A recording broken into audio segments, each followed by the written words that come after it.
Well, I'm Darlene Hansen, and I am the director of the communication area of Disability Voices United. If you haven't seen me or met me yet, I'm here in Southern California.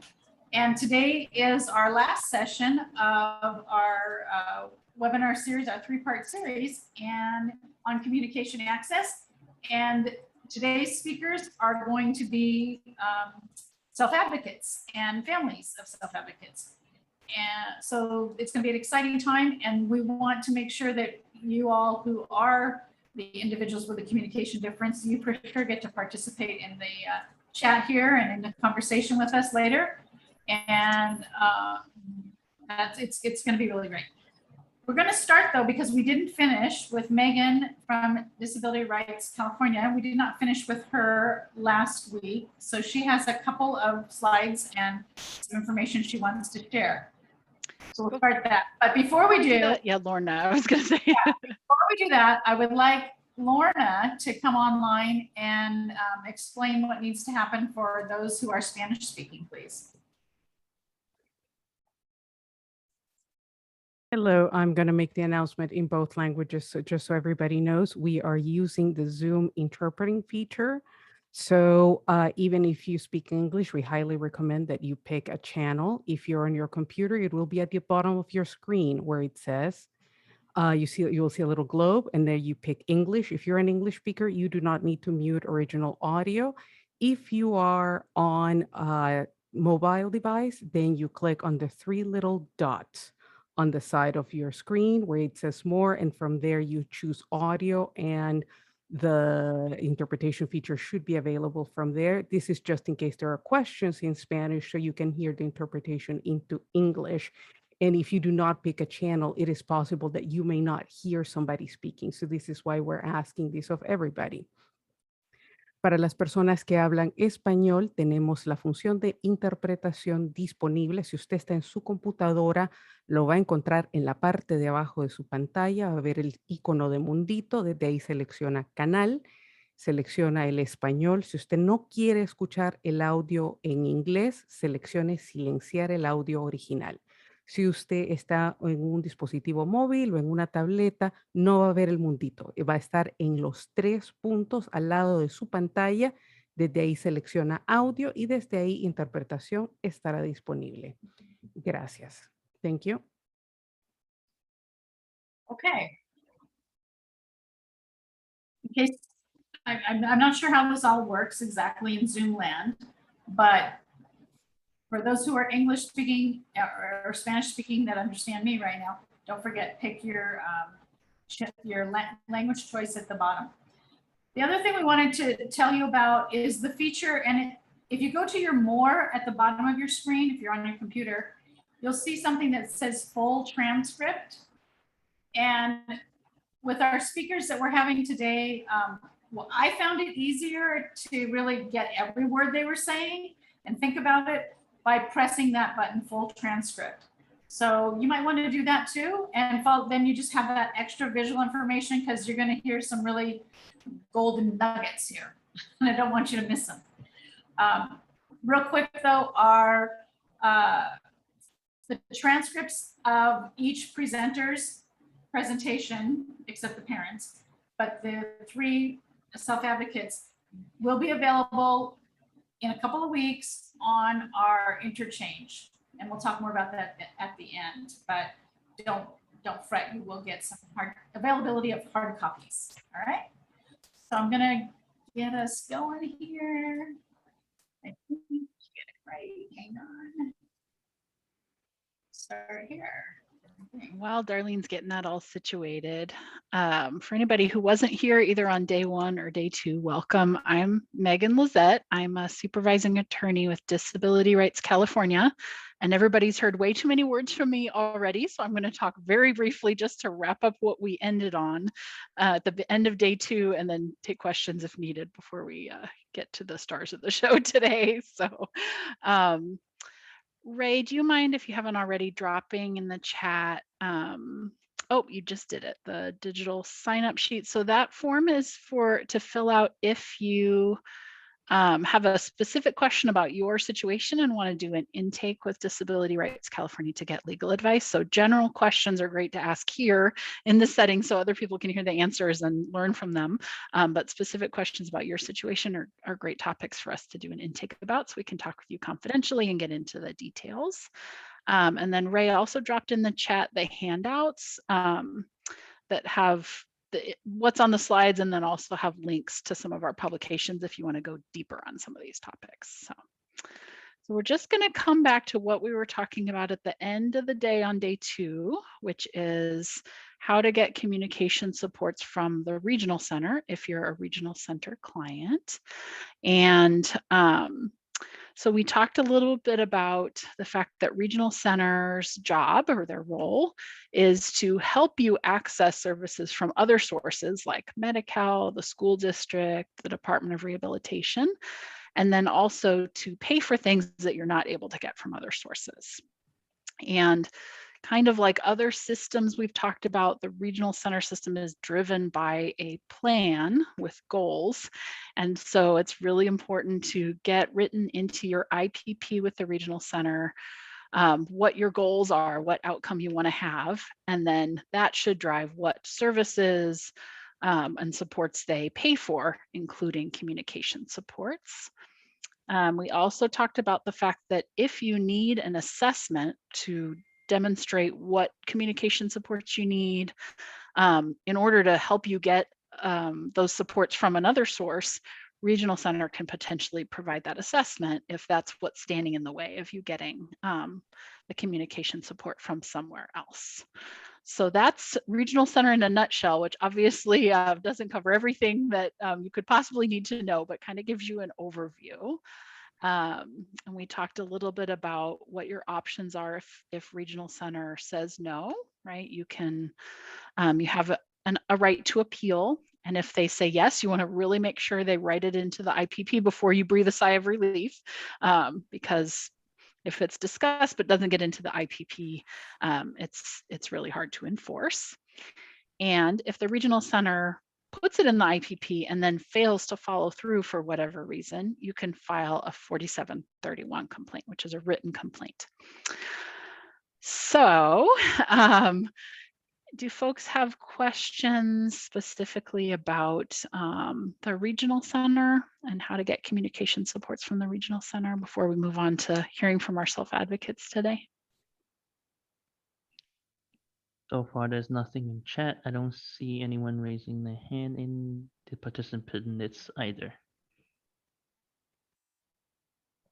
Oh, sorry, here's one. Do you recommend SMART goals in IPPs?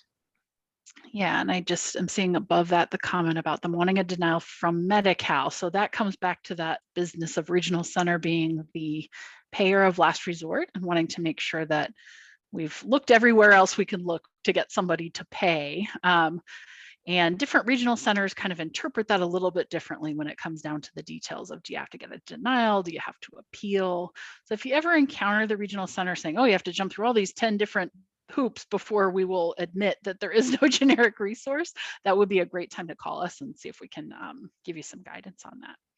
And then I see Rick has a question about whether we recommend SMART goals in IPP. So SMART is, for anybody who's not familiar with this, is an acronym, and I'm probably going to blank out on what all the letters stand for, but basically, you know, should the goals be measurable, you know, kind of time defined. I think anything that makes a goal specific enough that you can hold the regional center to what you want them to do is good, right? I think sometimes IPP goals look a little more relaxed than like IEP goals, right? Where we're trying to get something done within the school year, right? But I think the main thing you want to do before you sign the IPP is just make sure, first of all, if they promised me anything, is that described in the same degree of detail that our conversation reflected, right? They promised to do X by X date. Get them to write that in the IPP before you sign. And very often the goals are a little more sort of aspirational, like what's the big picture, right? I want to Yes, thank you for rescuing me. Specific, measurable, attainable, relevant, and time bound, right? And those are all good things to make a goal meaningful and also so that we can tell whether it's been met, right? So those are good things to keep in mind. I don't know that you have to worry about it too much as long as you make sure, that they're really committing themselves to do what they said they would do, right? That's the main thing, is we want to be able to hold them to it. So, and very often, we talked a little bit when we're talking about special ed about the sort of natural tendency of all of us to cut right to the chase, right? In IEP land, to say, well, what I want is the 1-to-1 aid, or I want this communication device, instead of backing up and writing a goal and then from the goal saying, okay, in order to meet this goal, we need this service, right? Regional center service coordinators, I think, sometimes do the same thing. They know what you need, and sometimes they actually want to work with you, right? And then they write a goal that justifies the service, right? You talk about, I think respite is a good example of that. Very often you talk about, yeah, we would like some respite. Here's how much we want. Okay, we agree on it. And then they write a goal that says, so-and-so will be safe while his parents take a break from caring for him, right? Like they did it backwards, right? As long as you get to what get to them committing to what you need, I think that's the most important thing. That's a good question. All right. I think that might be it, Megan. And I will keep an eye on the chat. So I'm happy to continue to sort of on the side answer people's questions so that we can, move on, but still get you an answer to look at later. So thanks. Thanks. Okay, so we're going to move on now to our team of self-advocates, and they are going to share with you some of their words of wisdom and personal stories at the same time. So feel free to keep putting your comments in the chat as they're speaking as well, but I'm going to have our first speaker who get started, and this will be William Del Rosario.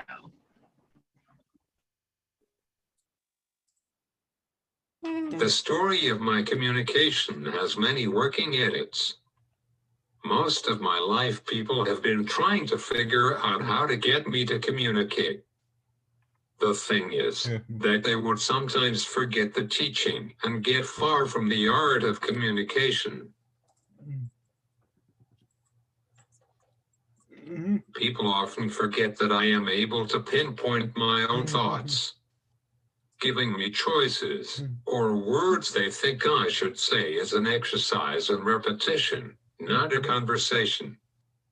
How would it become data on communicating when I'm just being told what to say? The hard thing is I get stuck on what is practiced. How many times do you want to know what I ate for dinner last night? What we want are varied topics to discuss and learn. Even when we are discussing something new, an emerging communicator can be made part of the conversation. Share with them and saturate the mind with new ideas until they are equally expressive. When we are given the same chance as the speaking world, there are unlimited opportunities to design our own futures. The self-advocate takes the lead when given the opportunity to communicate with their modality of choice. This can look different across people and days. For me, on the days I need more support, I may ask for anything from choices to a letter board to someone that can help me by holding my keyboard while providing me the self-regulation to be able to type. Developing my support is something I decide in each situation. Thinking about how you are feeling about an environment as a participant in the conversation and how you can best be heard can help you express the supports you'll need. Team meetings can be helpful for everyone to hear from me what I need. For example, I am better with text than with picture-based communication and curriculum. Every person is different, and it is important to involve them in the conversation. I would like to add that everyone can learn from the communicator even as they are learning how to better express themselves. A team who begins to involve the communicator by having them be a part of the decision process will build a foundation of trust and real presumed competence. This can be done for all types of communication, from choices to 26-letter typing to speech. Can we all have an effect on the future with this change? I believe so. I would really like to give the team the encouragement to share communication success. We are not all experts. By bearing this in mind, we can keep the team working together.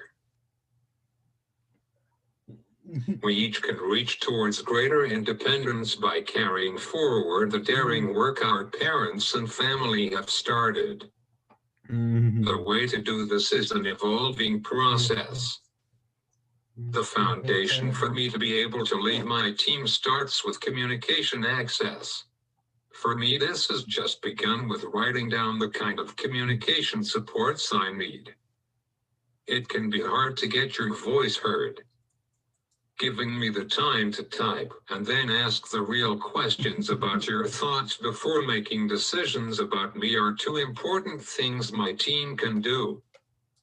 Together we can change minds and shift the story from needing others to decide for us to a life with real advocacy on the road to independence. I believe in you. Thank you for believing in me. Right. Thank you, William. Then if you have any questions or comments that you want to make to William, Raymond will jump in here with that. So there's a lot of encouragement from the chat, William. One says, preach William, you are hella awesome. And next one, absolutely, William. So a lot of agreement with you. So much to think about. Thank you.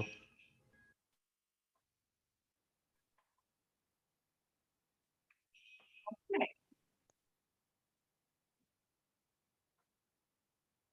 William says thank you. All right, we're going to move on to our next. Oh, wait, here's one. Sorry, one question. This is a question to William. What is the biggest obstacle you've encountered in getting to, getting to understand your needs? That's a good one. So Rick, what William had said he was going to do was, yes, please ask questions, and then he will type his answers in the chat because it takes him a while to type. And they're going to end up in the chat anyways. So watch for his words to come back in terms of that question.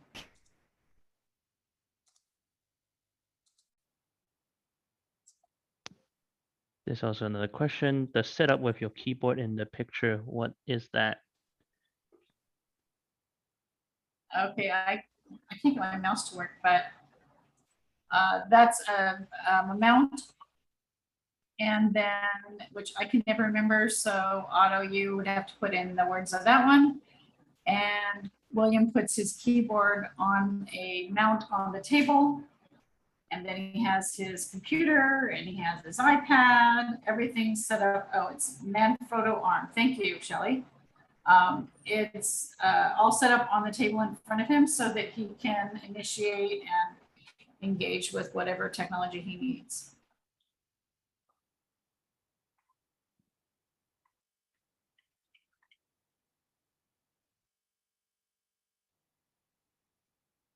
William, Rick added, getting other people to understand your needs is what he meant. Okay.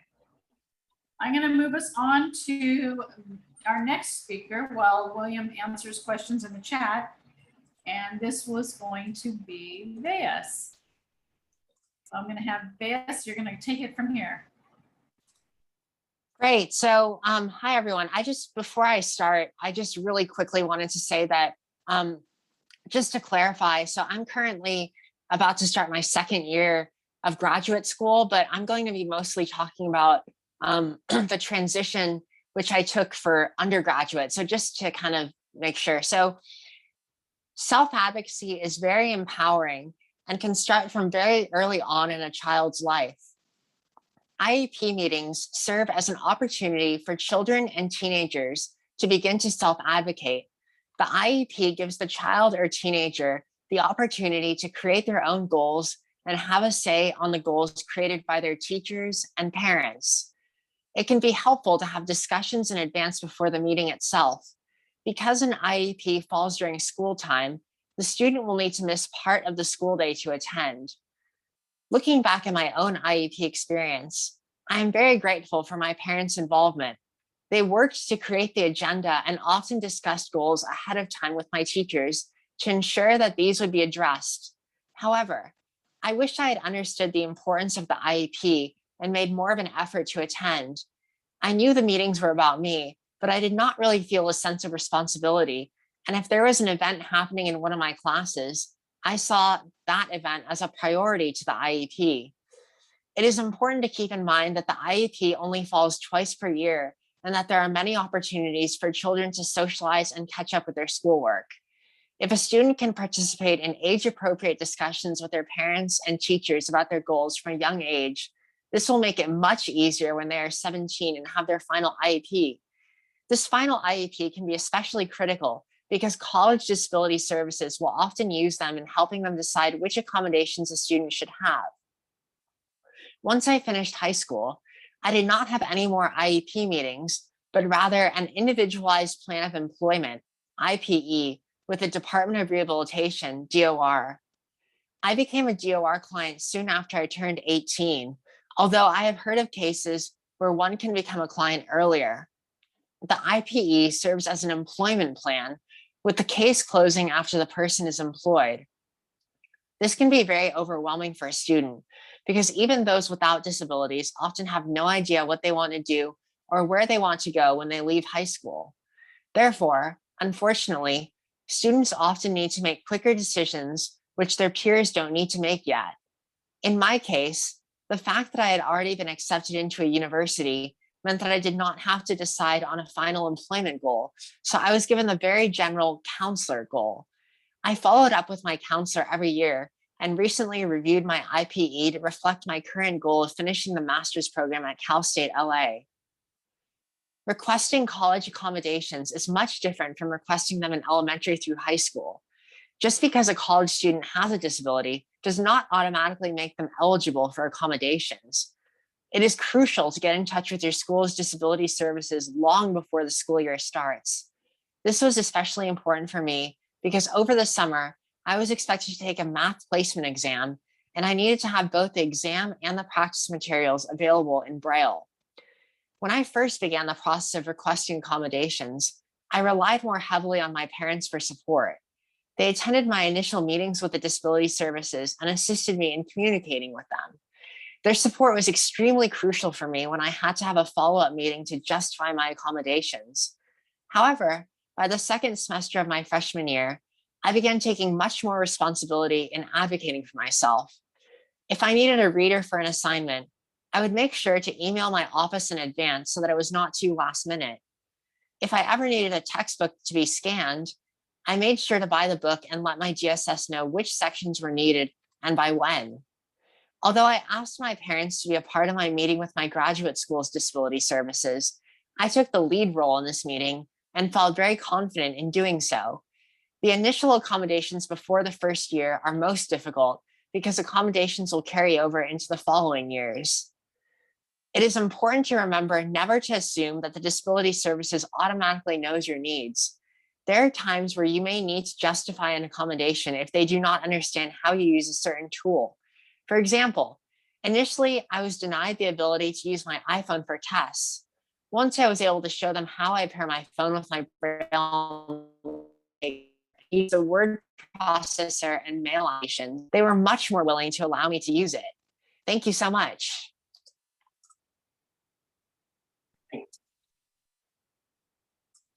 Do we have any questions or comments for Bejas? That's coming into, William did respond. Do you want to catch that one, Raymond? Sorry, let me scroll. The hardest part for me has been getting my team to presume competence and ask me rather than decide for me. That's the answer, I believe, to one of the questions, how to get people understand William's needs. And then there's actually more. Okay, this one again, I think it's to William. Just a follow-up. Thank you, William. As a follow-up question, what personal strategies do you feel have been more effective in overcoming getting people to presume competence and including you in the decision-making process? William says nice to Fayaz, and then lots of thank yous, and saying that the the presentation is great. All right, thanks. Oh, here's the question. Now, what about support outside the classroom? How is that found? Excuse me. How is that found and funded? College is an experience all day, not just during instructions or lectures. So Otto, are you talking about extracurriculars?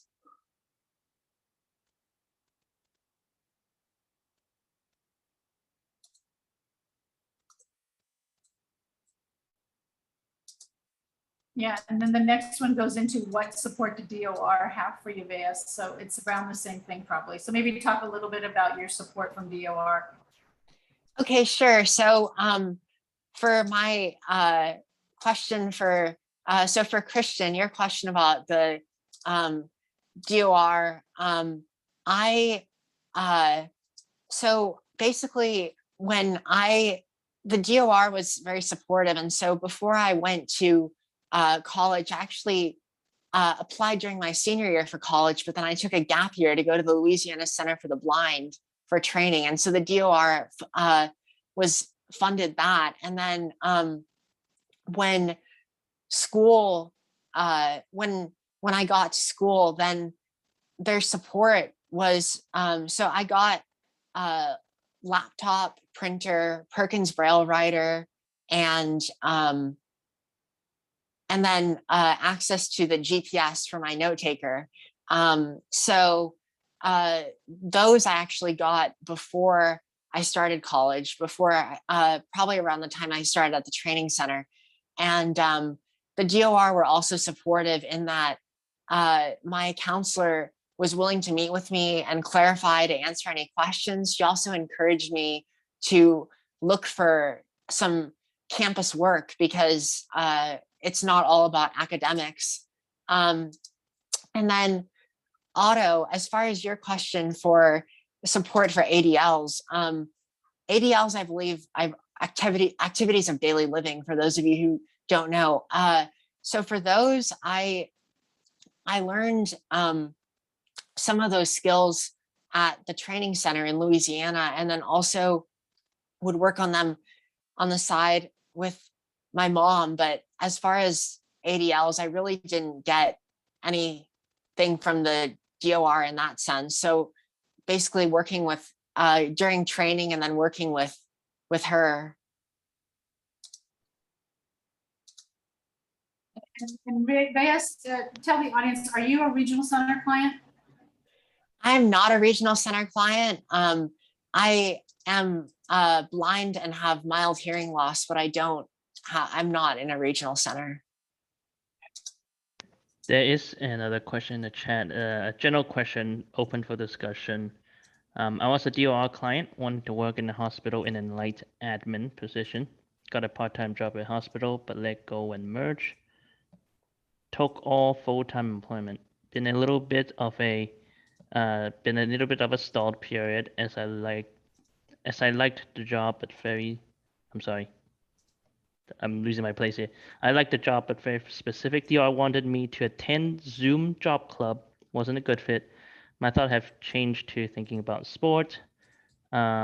Psych, I have degree in psych. How would I restart with DOR? I haven't got clarification whether or not my case has been closed or not. Any recommendation on how to explore a new goal of sports psych? Sorry, long question. And this is Megan. I'm happy to type sort of the legal response to that in the chat while people talk about their life experience. Oh, that's a good idea. Yeah, that'll work, Julie. Okay, I'm going to move us on to our next speakers. Continue in the chat for you all if you'd like. Next, we're going to have some time with Nina Spiegelman and Michelle Del Rosario. They're going to talk from the parents. We're calling it Passing the Baton. Go for it, Nina. Okay, can you hear me? Yep. I was getting all kinds of messages about muting. Hey, everybody. My name is Nina Spiegelman, and I'm with DVU, and I'm also the parent of my son, Danny, who's there, sitting there with me.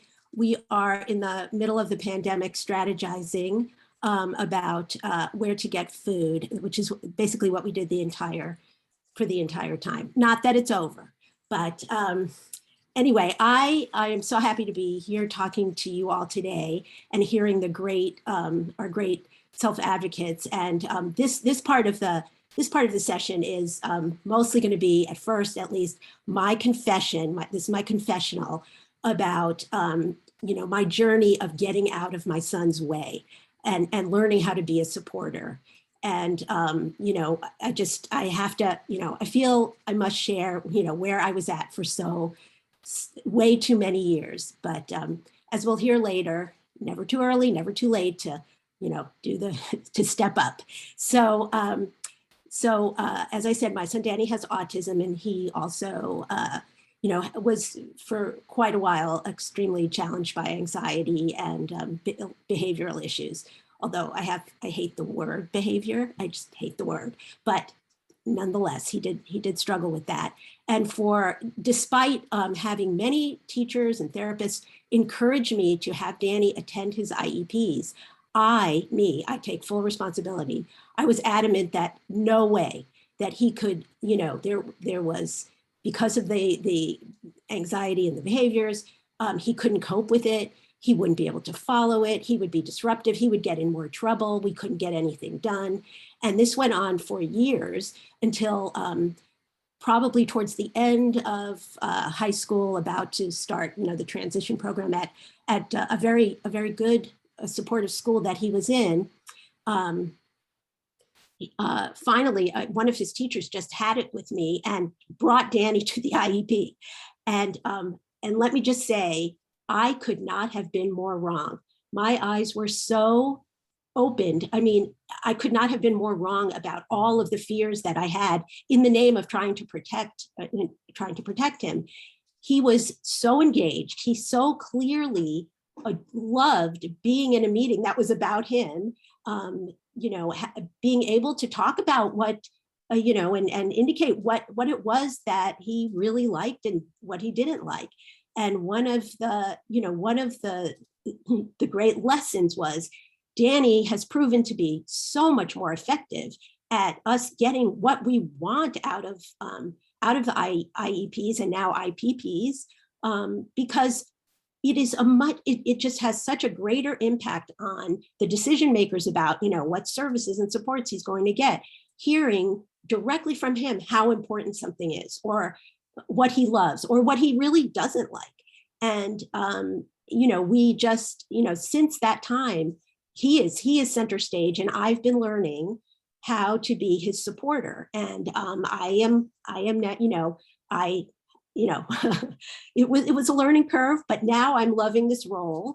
And, a few things that Danny and I have kind of come up with, I think, to make his being, playing the leading role, as Vyas was talking about, playing the leading role at these meetings, is making sure that people give Danny the time he needs, whatever that may be, to make his points and to cover what he wants to cover. And, as William was talking about, taking the time, giving the time needed. That's probably one of the most important things. But we've also learned how to prepare. Now we try to prepare when meetings are coming up and strategize. One of the ways over the years, one thing we found helpful was before, especially if we had a big important meeting that we thought, we might, just might be contentious, a big triennial IEP or IPP. I would, arrange for smaller meetings, something that was just about some, smaller issue. And, in the days when you could actually have in-person meetings, again, step back, have Danny really take the lead. And I think we both got much more familiar with how to make these things go smoothly. Another thing was, so we had those practice meetings. And then we also, I really try to pay attention to if a meeting is going on too long. And because at times, if Danny's done or if he's had enough, he'll say, I'm done and I'm, ready for this to end.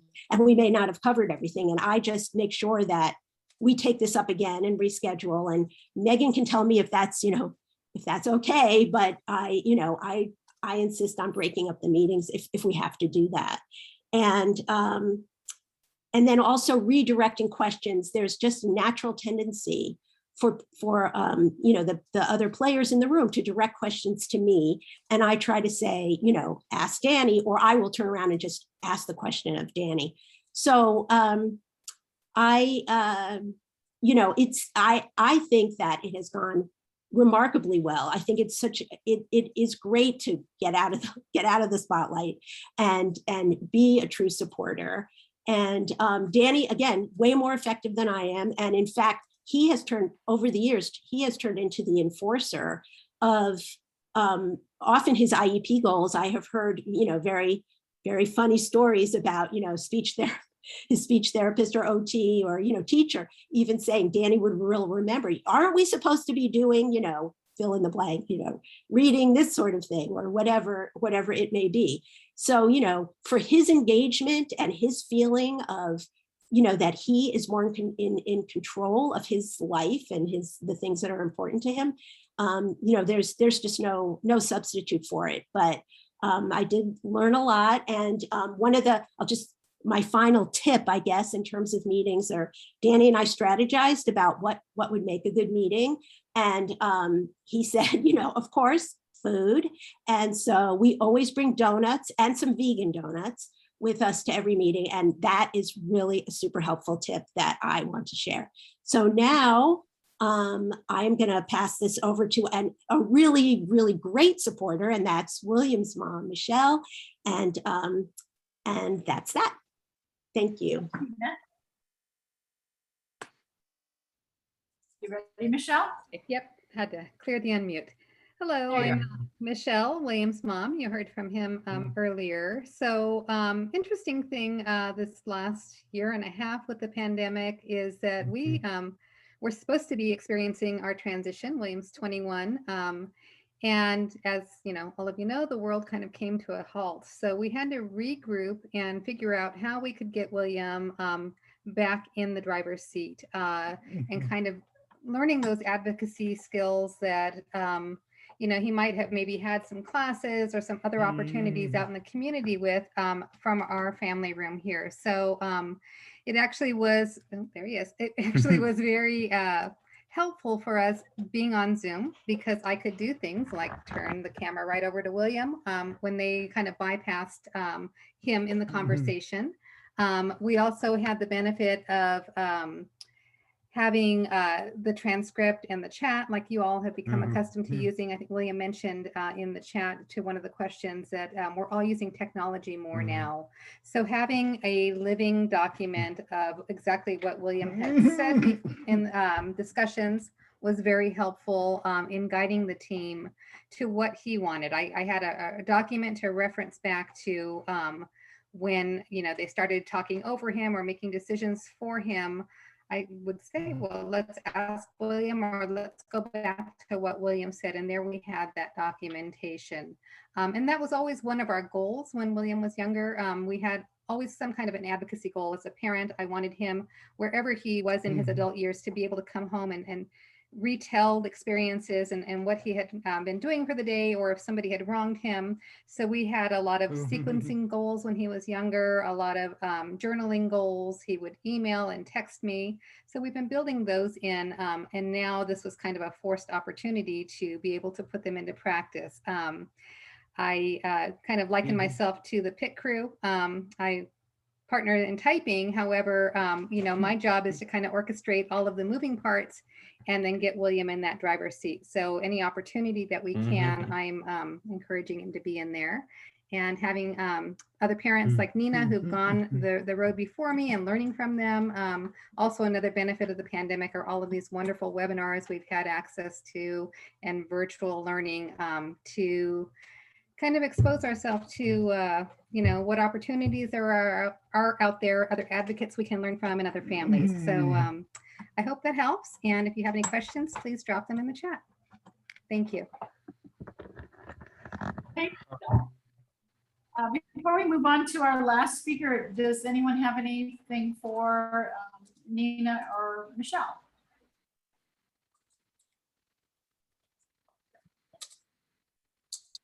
Yes, comments? A lot of saying thank you to Michelle and Nina. I don't see any questions. Here's a question from Rick. Oh, here we go. So this one's for Nina. How do you keep your son from getting overwhelmed with more complex topics during the meetings?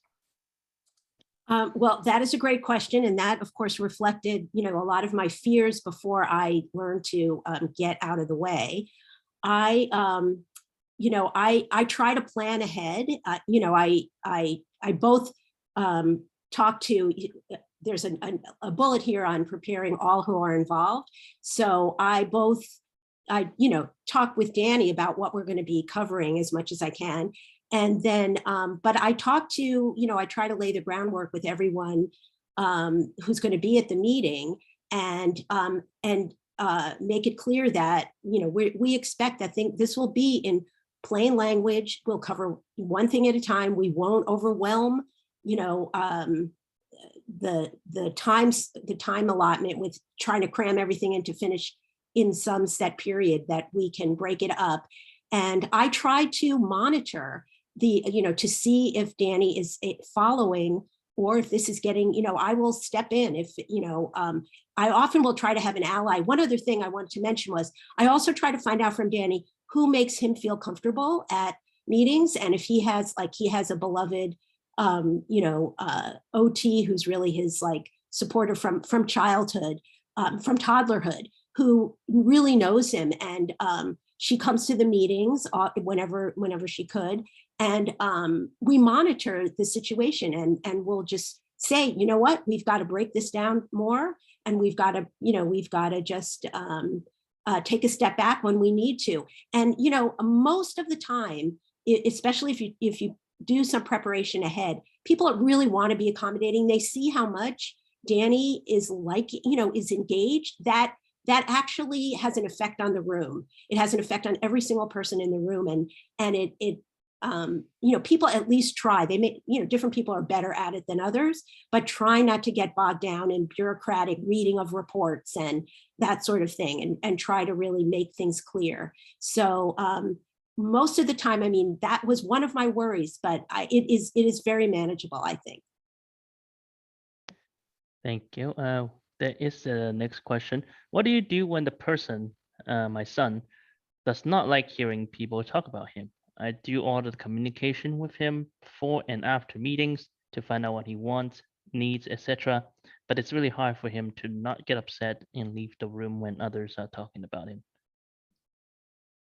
Yeah, I was, again, that's something I was very worried about, especially when it came to things like his behaviors and all that kind of stuff. So again, I think that,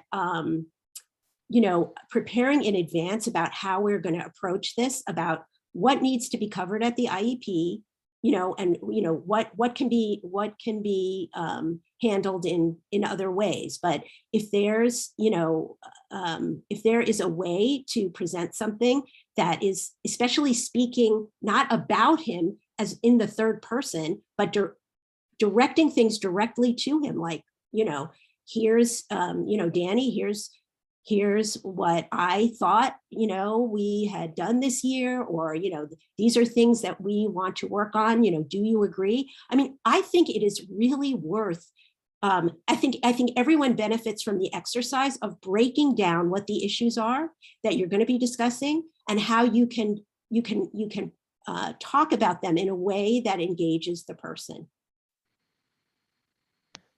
And then this one is a follow-up question to the first one, how to communicate with more complex topic.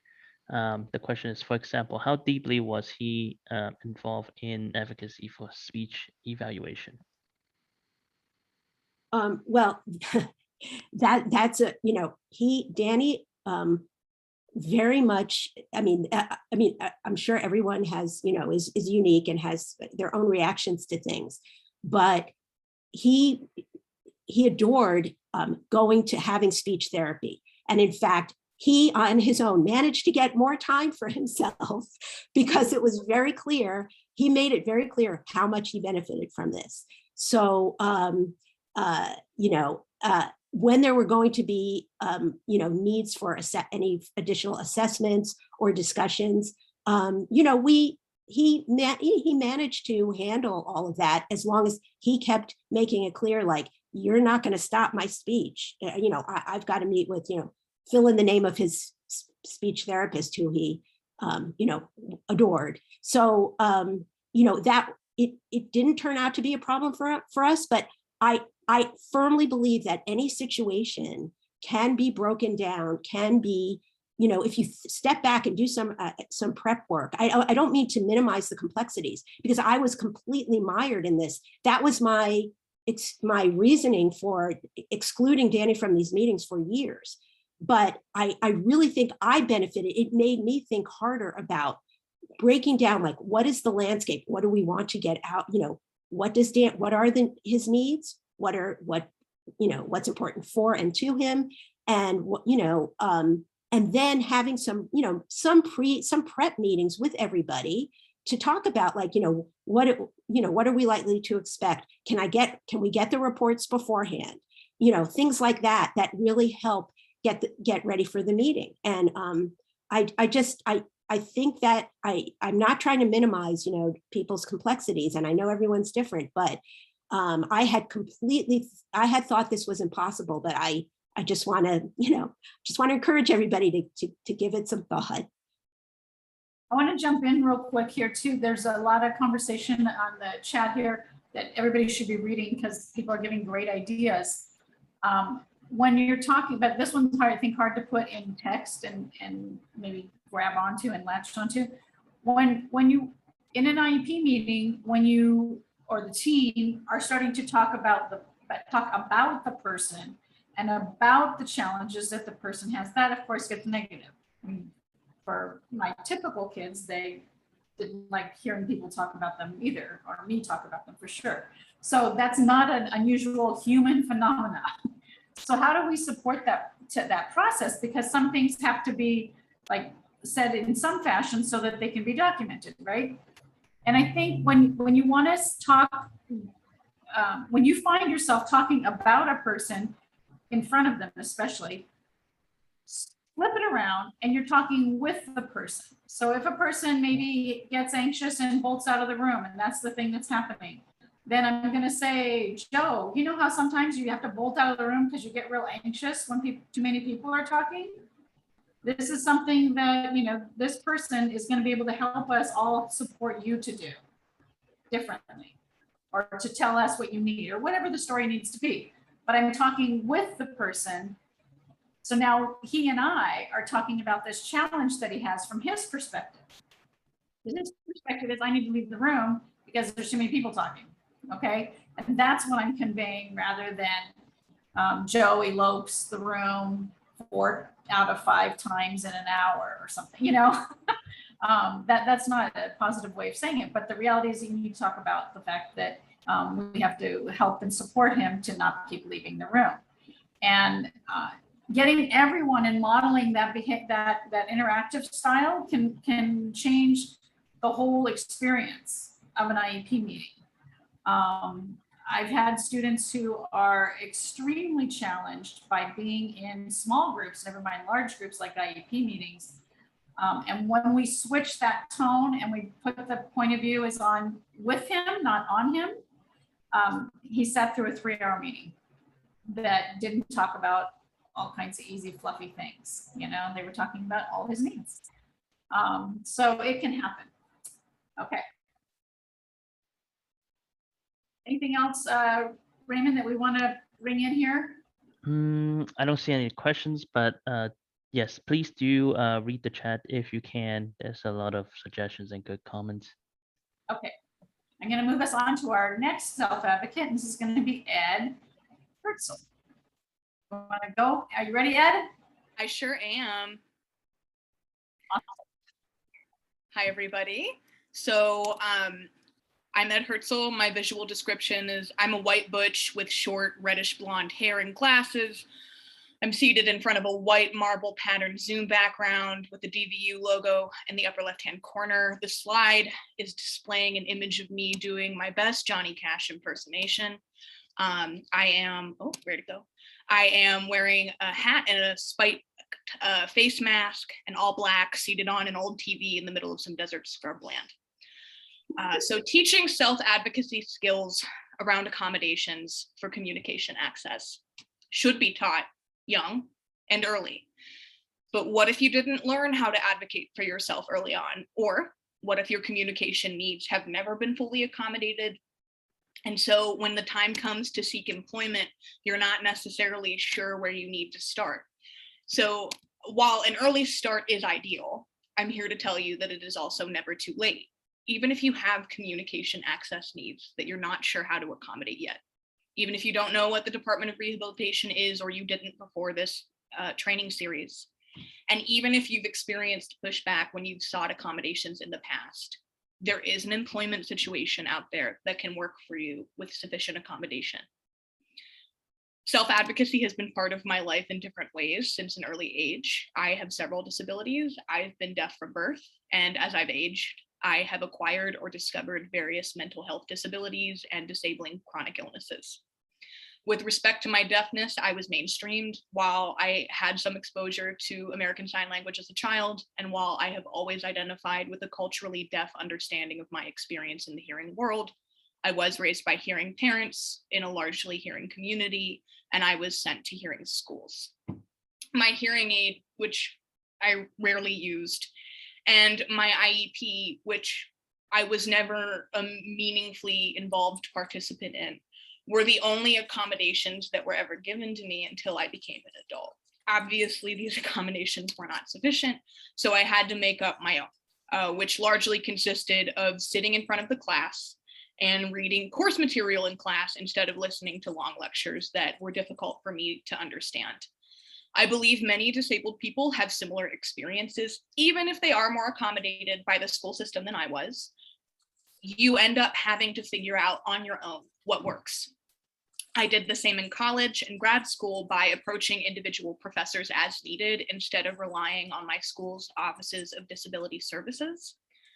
Frankly, the few experiences that I had had formally asking for accommodation ended so poorly that I didn't trust any institution to provide me with meaningful support. And I had no time or energy as a young student who was also working almost full time to invest in a complicated bureaucratic process that might not even give me what I needed. If figuring out what accommodations works takes professionals with degrees years to do for their clients, I'm sure you can imagine how long it takes a person to figure out what they need on their own, just through their own trial and bitter error. Keep this in mind, disabled people, as we are talking about employment. Our lived experiences are marketable skills. We are incredibly resourceful and flexible as a consequence of being made to move through a world that was not built with us in mind. While many of us have been getting services in some form or another since we were born, I have too. I got speech therapy. It's why I sound the way I do. I don't have that much of a deaf accent. I still think my story is not all that unusual. I've heard that people seek services to the extent they need them, but I disagree. I think we seek services to the extent we believe they'll be helpful.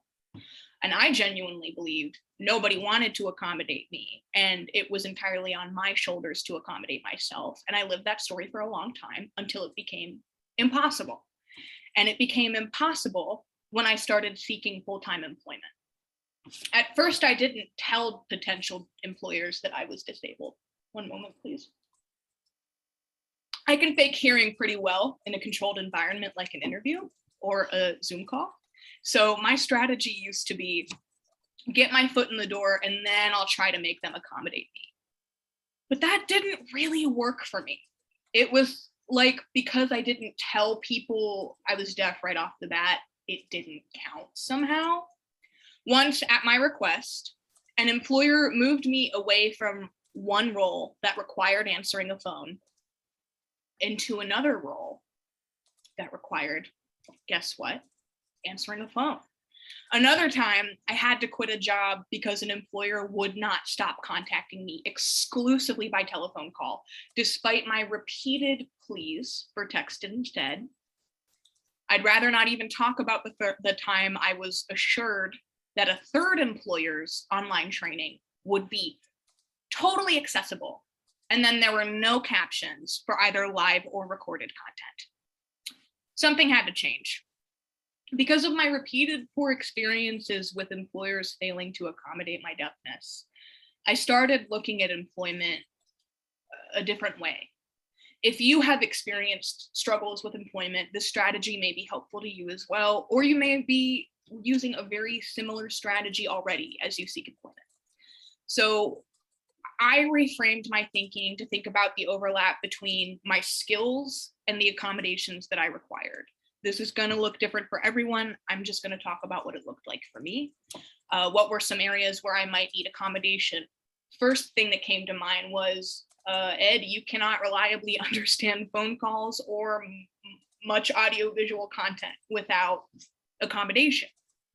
But thanks to my mainstreaming, I had very little idea about what that might look like, that accommodation in a workplace environment.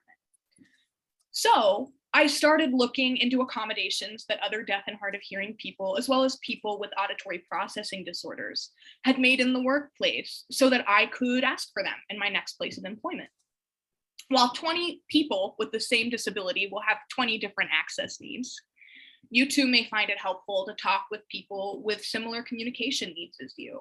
They may regularly use accommodations that you haven't yet dreamed of, and they can help you figure out how to access them in many cases. I certainly found this to be the case. Auto caption video calls, voicemail transcription services, even the simple option to have a flashing light alert me to a text on my phone were total revelations to me. And for what it's worth, I think this is a lifelong process. I find out about new accommodations all the time. I got a new phone that is a similar model that another of my friends who's also deaf has. And he mentioned to me that there's an audio visual content captioning software in the accessibility settings for the phone, which I've never had before. And I never would have even known to look for it if he didn't tell me. So I definitely think talking with other disabled people with needs that are similar to yours is really, really crucial.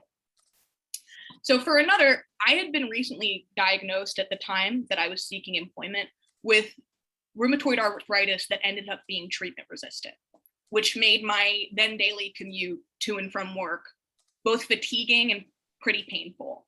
My RA also meant, and still means, that I have to frequently attend to my symptoms throughout the day simply in order to just continue working. Work from home privileges or a flexible schedule would make my life much easier. In addition, working from home would also mean all my meetings could be auto captioned, which I love and provides me a massive benefit that being in person simply doesn't. Now that I knew what my accommodations might look like, what were my skills? Well, thanks to constantly being shuffled in and out of inaccessible environments, I'm a critical thinker and I pick up new skills quickly. Thanks to my years of having to translate my deaf self to different hearing teachers, professors, classmates, and coworkers, I can adapt quickly to just about any team if I have to. And thanks to the years of reading my textbooks instead of listening to a lecture that I couldn't understand, I'm a very good reader and writer. With this in mind, I started applying for lots of government and nonprofit jobs. My thought process was twofold. One, government and nonprofit employers are often incentivized to hire disabled people, and I thought that they were more likely to have both the will and the budget to accommodate me than a mom and pop shop. 2, government and nonprofit jobs frequently require a great deal of reading, analysis, and writing, which I am good enough at that I knew someone somewhere would be willing to accommodate me to have my skill in their workplace.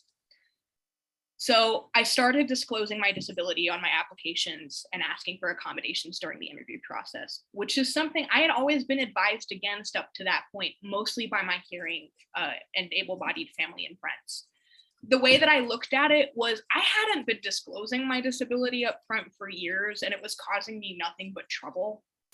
I was employed at the time, so I had income coming in. I wasn't accommodated at the job, but at least I had money coming in so I could pay rent. So even if it made my job search take longer, it was worth finding a place willing to do the necessary work of accommodating me for me at that time.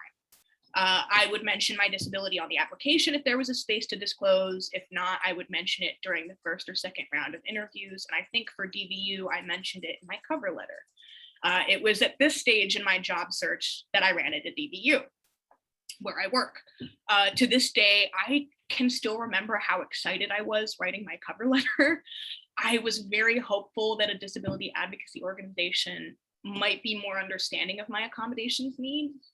And I also saw that the DVU position was remote, which used to be much rarer in the pre-pandemic days. I felt really empowered by this sense of hope. So I approached my conversations with DVU staff and board pretty differently.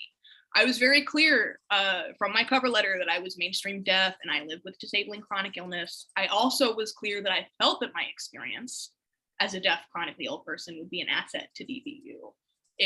I could help provide insight as to how we could expand our work across fields of disabilities.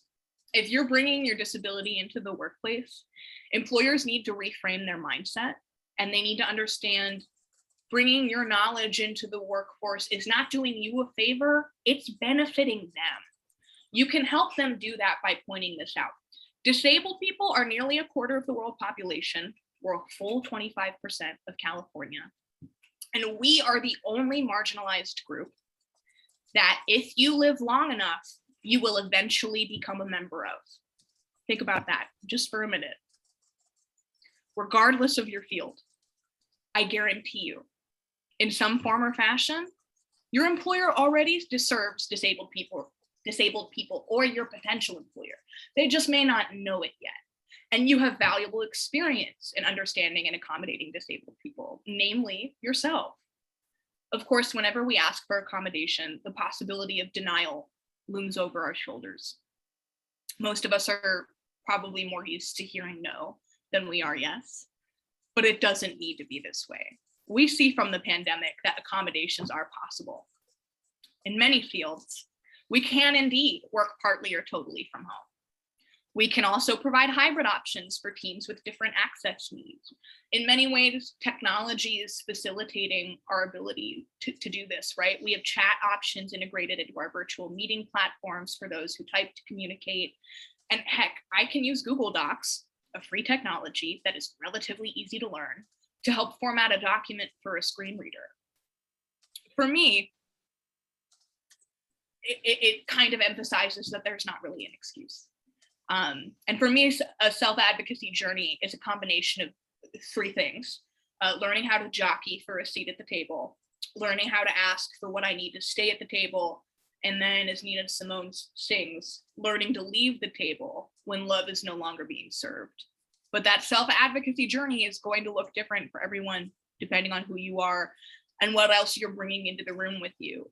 As a white person who was also raised in class privilege, I've had systematic advantages that most disabled people don't have. Off the top of my head, examples include that I attended a school district where most of the people around me and in the books I was taught at least kind of looked like me, and I was consistently exposed to a wide range of technology at a very early age. Both of those things allowed me to conceive of and seek out accommodations much earlier than I otherwise might have. But again, it shouldn't be that way. And that's why we're here today. All disabled people deserve to be able to work if we want, and all disabled people deserve accommodations in the workplace. What I've spoken about today is part of the approach that I take in seeking accommodations in the workplace. I hope you find something useful for you and leave the rest behind. Thank you so much for your time and your energy. I really appreciate it. Thanks, Ed. There are some things in the comments here, the chat, that I think Raymond's going to pull out for us. Yep, there are some questions. Let me scroll back to the top. Here's a question for Ed. My son Peter has mild to moderate hearing loss. He has learned to read lips. Do you do the same? How do you accommodate this? He hates his hearing aid as it sensory affects him depending on his medical status of the day. Totally. Thank you, Raymond. So I can't believe I didn't mention this in my script. Yeah, I do read lips. That's a major way that I am able to communicate with hearing people. If I can't see your face, I can't hear you, is something that I very frequently tell my friends, my colleagues, even my fiance. How do I accommodate that? Reminding people constantly, it's not an option. It's simply, I'm very assertive, or I've become very assertive over, at least in my personal life, over the course of my life, because I've had to, because otherwise I just get left behind in conversations and in what have you. But I understand that some folks may not be comfortable asserting themselves, may not feel safe asserting themselves, or may not yet have the advocacy skills necessary to understand the first steps to do that.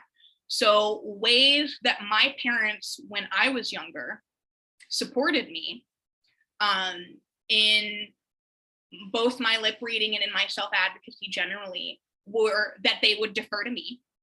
They didn't do a great job of doing that in my Iep meetings, but every other time that there was a conversation about my deafness, they would redirect the question to me as to how I would prefer the situation to be handled. And that forced me to start thinking about my needs and to start thinking about how I would prefer people to handle things.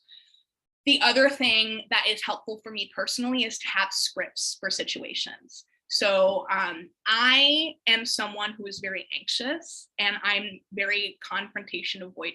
So I don't like to spontaneously tell people, hey, you're not accommodating me. What's up, buddy?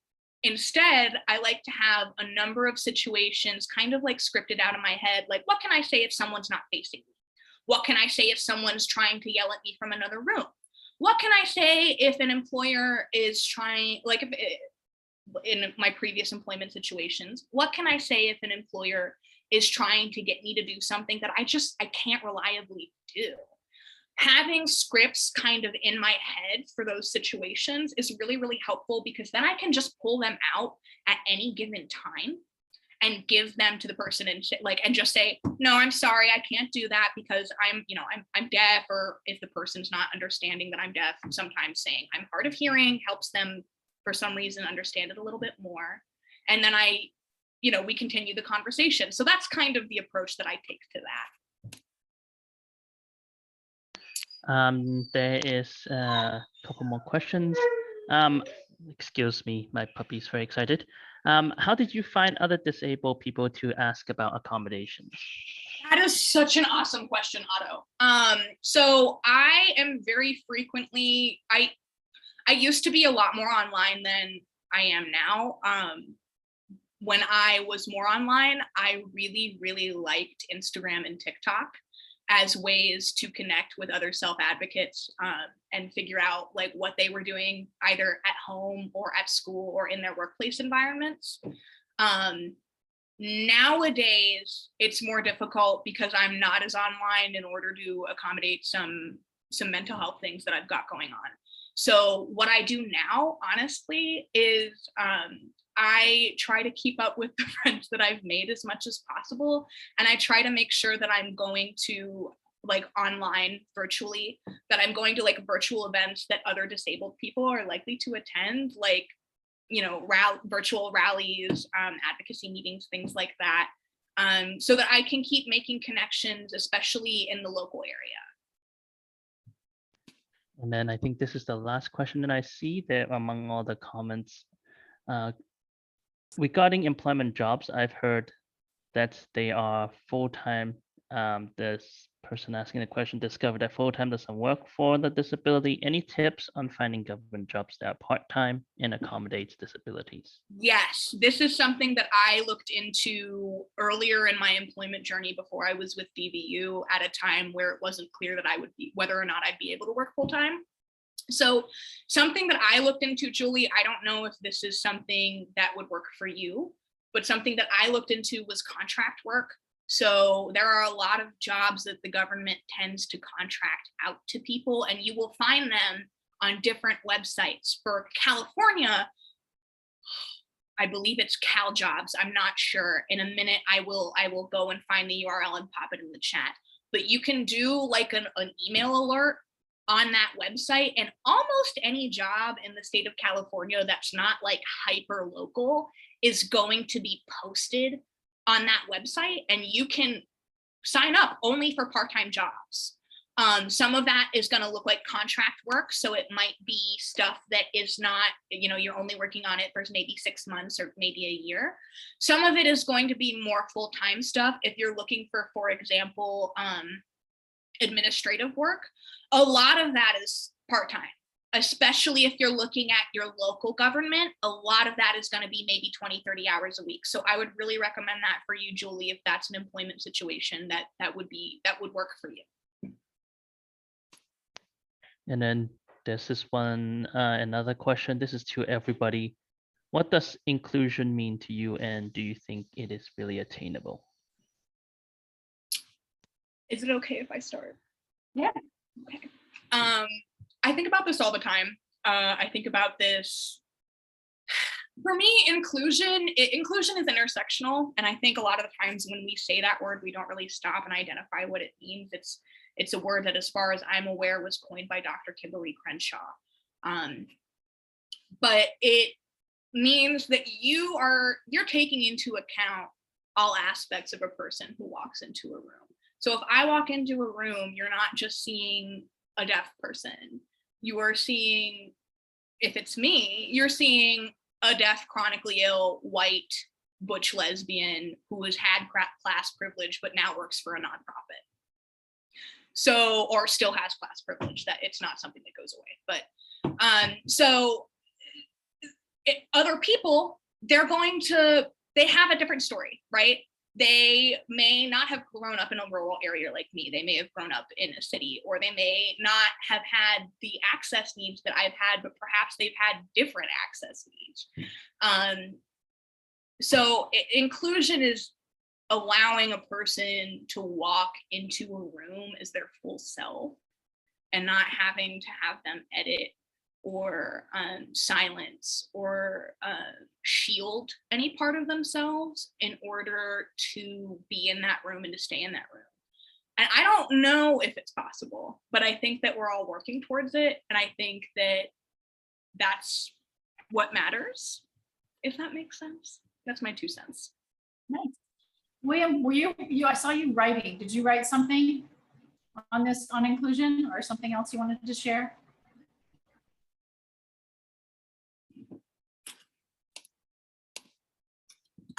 I think he's still writing. Want to go ahead and play it? Inclusion means having choices to live as a communicator. You want to say it one more time? Say it one more time, William. Inclusion means having choices to live as a Whoops, as a, oops, it cut off, as a communicator. Okay, cut off for some reason. Technology. communication. All right. Having choices. That's awesome. Bayas, do you want to put anything in on about inclusion? Sure, I think those are both excellent answers from Ed and William. But I would say, for me, inclusion is when someone has a disability and you treat them exactly as you would another person. And to be honest, I think we've worked really hard towards inclusion, but the reality is, I just don't think it's entirely possible to be fully inclusive. And it's not even, for me, I don't even see it as like something that people do to be hurtful. Like, for example, with me being blind, then I'll sometimes be talking with someone and then they leave the room and I'll never know. But the person will forget to say, oh, I've left the room. But obviously you can't expect anyone to do that. So, I mean, all the time, there's lots of other stuff going on. So I think while it's definitely improved a lot, it's just not realistic that we'll have like 100%. That's just my take on it. And if I can add something, Beas, to that, I think that that's so on the money. Like, that is so exactly right. I think that we talk about inclusion as though it's something that we get to. Like, it's okay, we arrive here and now we're fully inclusive. And that's not that. Inclusion is not a journey. I misspoke. Inclusion is a journey. It's not a destination that we're walking to. And we're going to change and have different access needs. And sometimes access needs can conflict. For example, there are people that I know who have scents that they find really, really calming. And they're some of the only things that can take them out of, for example, like an anxiety or panic attack. I also know people who cannot be around scent, right? Who need to be in a scent-free environment at all times. So it's not as though we're ever going to, universal design is great. Talking about inclusion is great, but I would like to talk about inclusion as more of an attitude and more of a journey and less of something that like someday we'll get there. You know what I mean? Because I think that makes it more attainable and more realistic. Thanks. William, I put this out to you. I'm assuming you saw my question to you. I wanted, and any of you guys can add to this, but I'm just wondering if you're speaking to the people who don't feel that they are self-advocates yet, like what did it take, or what was the pivotal moment that happened that said, I got to get in charge with this, or here's what I got to learn about, or what did you do to become a self-advocate? Anybody? William's answering, but he'll get done in a second. Still typing, Darlene. Give him a few minutes here. Yes, or Ed, can you think of a simple story about what it meant to you and how you made that decision, pivotal moment? Yeah, it was when I quit the job that kept calling me. I had another job at the time, to be clear. I have always, when I was in school, I would frequently work multiple jobs. Anyone who's been a student knows how that is. And like I said, I'm really confrontation averse. I don't like to tell people that they're screwing up ever, which is a problem if you have a disability, because sometimes people screw up and sometimes you need to lovingly, gently let them know that that's what they're doing. And sometimes not so gently, right? Because that's the only way they'll learn. And so, this was a job I had really wanted. This person kept calling me and I kept expressing to them, hey, I really need you to text me. It makes me really anxious when you call because I feel like I have to pick up and then I don't understand everything you say. And then if it goes to voicemail, you feel like you've communicated what you need to communicate to me and don't answer my texts. So why don't you just text me? Nope. So I ended up quitting the job and I wrote like a letter of resignation that was really well penned, well thought out, but I did say, I'm leaving because you haven't accommodated me as a disabled person and as a deaf person. And I don't know, I felt good about it. And from there on, that was my journey to being more assertive, especially in an employment space, as far as my self-advocacy. I think so. Working. So you tell us yours, Beas. Okay. So mine, I would have to say, is that my freshman year of college is the key point to where self-advocacy was needed.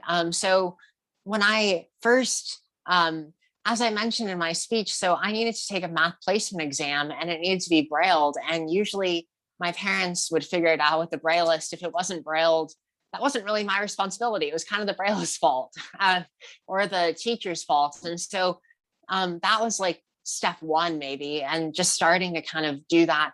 Then as I went into college, I just had to learn, like there were a lot of things that I was responsible for that wouldn't have really been my responsibility in the past. And if I didn't get them right, they were on me. So for example, it was 7 days to, you had to request an exam 7 days ahead of time.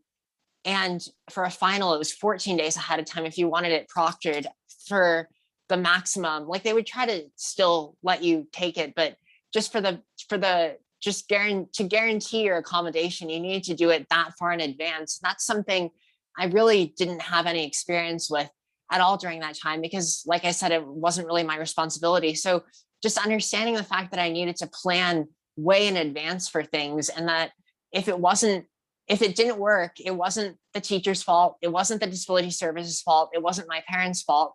I wouldn't go as far as saying it was my fault. That's kind of a negative word, but just my responsibility if I didn't get it done. That's great. That's a good story. William, are you ready to share yours? The thing I want to stress is that advocating means not letting things stay the same. The pandemic was the change I needed to really speak to what I needed. Great. Yeah. Perfect. Okay, Raymond, is there more in here in the chat? I see there was a question for Ed, but it was answered in the chat. Okay. Oh, Raymond, if I can, I'd like to just answer that out loud real quick, just because I'd like to make this point. Valerie asked, let me scroll back up. Could Ed have gone to the ADA for lack of accommodations at the job she had to resign from? I said, Valerie, I'm sure I could have, but it was a job at, I'm not going to put them on blast, at a cosmetics company. I just didn't feel like it was worth, and to be clear, it was a salesperson job at a cosmetics company. I just didn't feel like it was worth the effort. And I'm going to expand on that very briefly.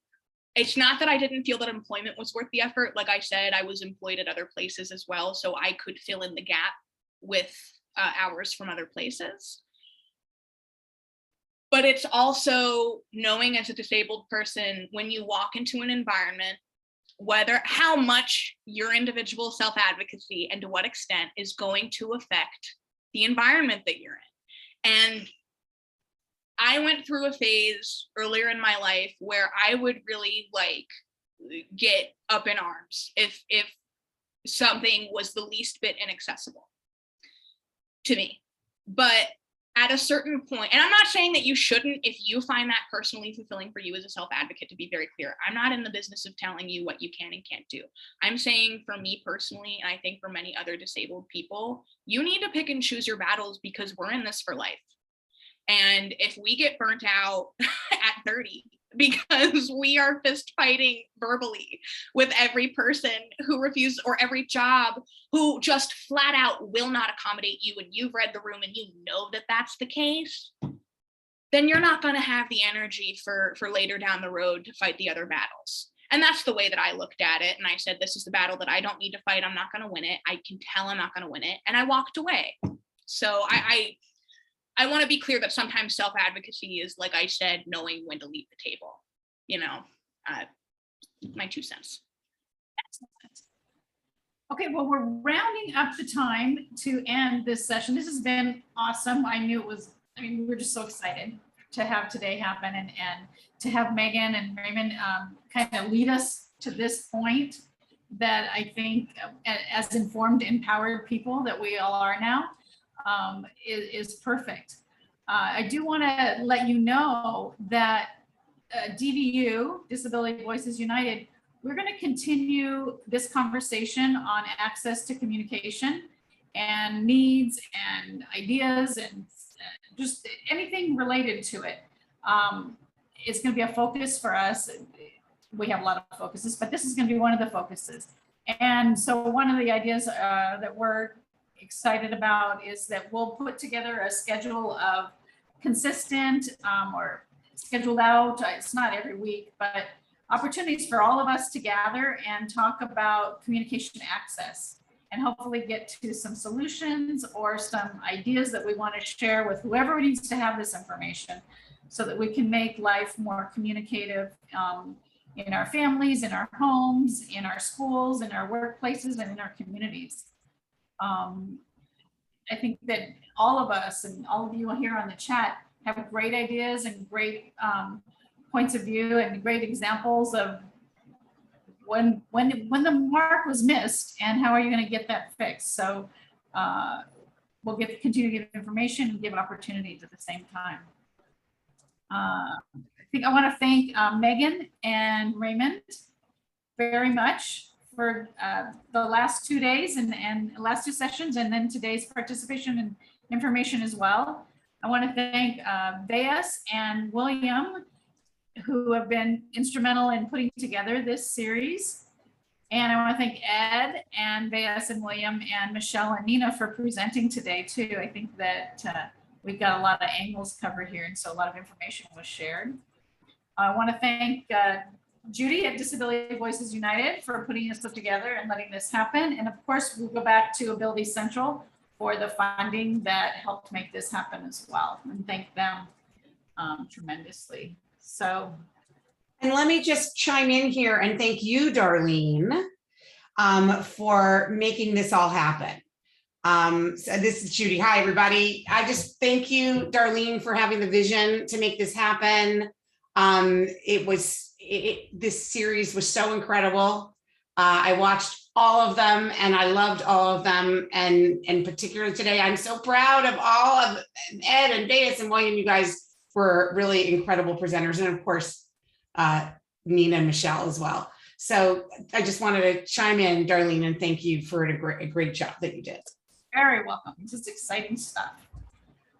All right, we will end with that, and we will see, but don't forget the recordings will be available and the transcripts of the speeches will be on our interchange in a couple of weeks. All right, thank you all.